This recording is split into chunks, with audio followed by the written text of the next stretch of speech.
Hey everyone, and welcome back to the channel. Today, we're diving deep into the waters right here around Hilton Head Island and across the coast to talk about one of the most iconic and delicious creatures of the salt marsh, the Atlantic blue crab. Whether you love catching them, eating them, or just admire their feisty nature, blue crabs or Calanectes sapidus, which beautifully means beautiful swimmer, are fascinating.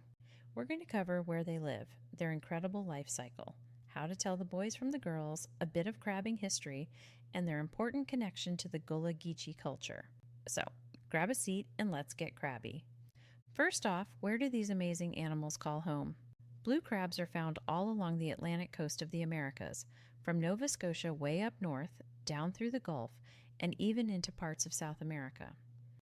But they really thrive in estuaries and coastal salt marshes, just like the intricate waterways we have surrounding Hilton Head.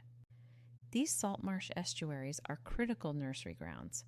Think of them as bustling crab cities, shallow, nutrient-rich waters where freshwater rivers meet the salty ocean. This mix creates the perfect brackish environment, offering protection from predators and plenty of food. The Spartina grass, the oyster beds, the muddy bottoms, it's all prime real estate for a blue crab. So, what are they munching on in these marshy buffets? Blue crabs are not picky eaters. They are omnivores and scavengers.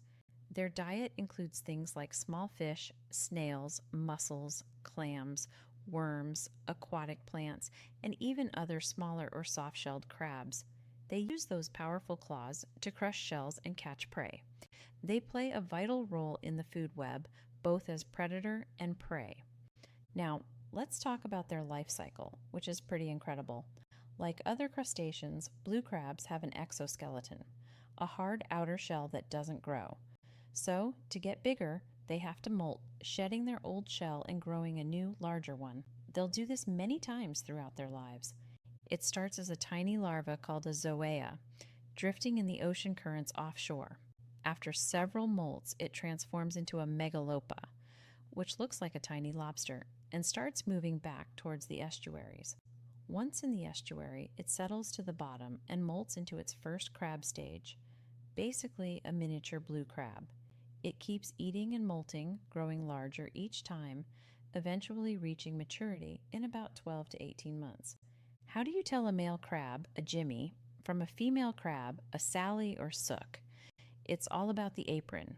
Flip the crab over gently, careful of those claws, and look at the shape on its belly. The male Jimmy has a long, narrow apron, often described as looking like the Washington Monument. The immature female, or Sally, has a triangular or pyramid-shaped apron. But the mature female, called a Sook, has a wide, rounded apron, often compared to the dome of the U.S. Capitol building. Easy, right? Males also tend to have bright blue claws, while mature females often have red tips on their claws, like they've painted their fingernails. Now, a crucial event for a female blue crab is her final molt. This is the only time in her life she can mate. When she's about to shed this last time, she becomes what's known as a sook, or she-crab, preparing to molt.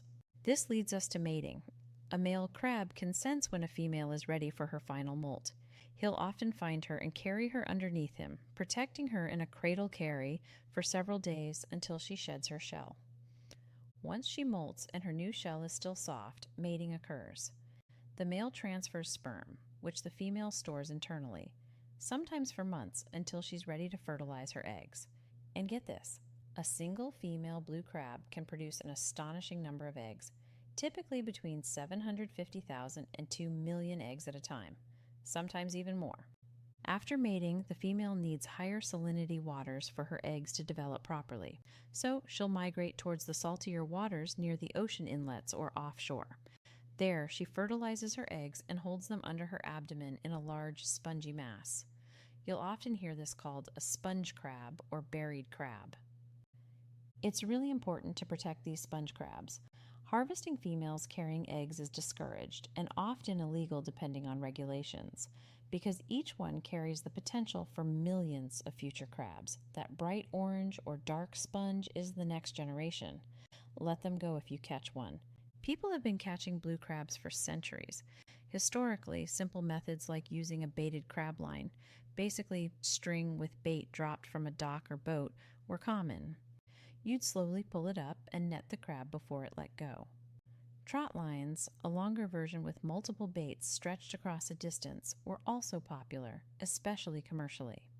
But the game changer was the invention of the crab pot or crab trap, generally credited to Benjamin F. Lewis in the Chesapeake Bay area around 1928, though variations existed earlier. These wire mesh traps allow crabs to enter through funnel-like openings to get bait, but make it difficult for them to escape. This invention revolutionized commercial crabbing, making it much more efficient. And here in the Sea Islands, including Hilton Head, blue crabs have a deep connection to the Gullah Geechee culture. When enslaved West Africans were brought here, they carried rich traditions of living off the land and water. After the Civil War, many were left isolated on these islands. The incredible abundance of blue crabs in the creeks and marshes became a vital, readily available source of protein and sustenance. Their resourcefulness in utilizing this bounty is a testament to their resilience and deep understanding of the coastal ecosystem. Crabbing and preparing blue crab dishes remain important cultural traditions. Speaking of dishes, blue crabs are central to coastal cuisine. Think delicious crab cakes, savory she crab soup, traditionally made with that precious roe, though less common now due to conservation, steamed crabs piled high for picking, crab dip, stuffed crab, the list goes on.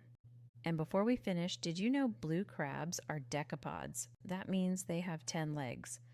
You have the 2 large claws, called chelipeds, used for defense and catching food, followed by 3 pairs of walking legs, and finally a pair of specialized hind legs shaped like paddles, perfect for swimming. Hence that name, Beautiful Swimmer. So there you have it, a whirlwind tour of the amazing Atlantic blue crab, from their vital role in our salt marsh estuaries, like right here around Hilton Head, to their fascinating life cycle, cultural significance, and culinary delight. They truly are a coastal treasure. Thanks so much for joining me today. I hope you learned something new and have an even greater appreciation for these beautiful swimmers. If you enjoyed this video, please hit that like button, subscribe for more coastal explorations, and maybe let me know your favorite way to eat blue crab in the comments below. See you next time.